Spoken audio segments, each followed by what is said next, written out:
pessoal, é aqui quem fala, é a Patrick.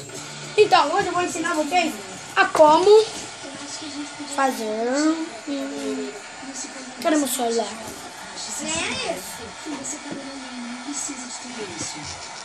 Espera, eu já volto, porque eu vou pesquisar o que eu vou fazer pra vocês hoje. Espera aí um pouco, gente. Eu vou passar um vídeo pra vocês, só pra você não ficar um pouco aborrecido. Não. Então esse é o vídeo. Pronto, pessoal. Eu vou ensinar vocês a fazer alguma coisa. Vem, você dobra a folha. Assim, ó. Espera. Faz assim com ela. Depois vem. Espera. Eu vou ensinar vocês a como fazer um avião morcego. Mas mesmo assim mesmo. Faz isso. Depois vem. Não tô aqui. Passa aqui. Então, agora vem, você pega essa ponta. Espera. Pela ponta e joga até aqui, ó. Vem, pega essa ponta e joga aqui pra dentro. Vem, você dobra no meio, como você faz com todos os aviões. Joga assim pro meio.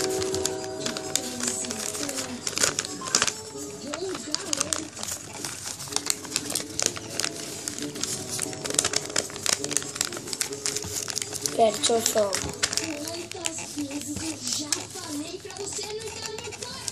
Pronto, ó.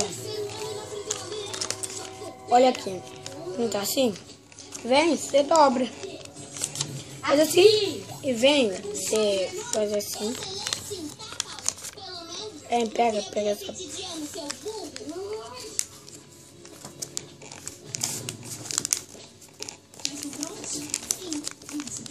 Vem, faz assim. Pega essa ponta e dobra. Filha da mãe. Isso, vai acontecer alguma coisa ali atrás. Mas eu gosto dela, mãe. Você nunca me escuta, né, Paulo? Você só briga comigo. Pronto. E olha. E falou. E aí, a gente se vê com outro vídeo. Olhe. Quem gostou? Tudo o quê? Tudo falou, porra. Carteira, celular, passa a porra toda antes que eu tiraram da cara. Aí, ó, tá vendo? Tá vendo o quê? Voltou a ser ignorante. Fatura. Tá achando que isso aqui é pegadinha? Tô com cara de volta nessa Eu porra. não, nem vi esse cara, não tô achando nada não, não vai essas pegadinhas não, pô. Tô só te dando uns bisões de comportamento pra tu tratar o pessoal do jeito que eu faço psicologia. Cala a porra da boca, meu irmão. Pô, tem paciência não, né? É o seguinte, dá a porra do celular. Tá rindo de quê, ô filho da puta? Pô, filho da puta não, que minha mãe casou viva. Então faça logo a porra do celular, viado. Não tem celular. Então pega a carteira.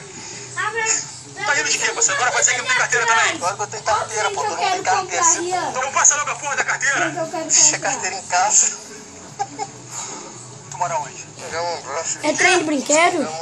Fala direito, porra. Vai mandar, filho. Eu quero comprar. Pera aí, pô, tá machucando aí. Vai devagar, parece segurança barra music, eu, hein? Não, hein? Essa mochila aqui tem o quê? E pronto, a gente vê por um outro vídeo. Olha aqui. Passa a porra da quentinha, tá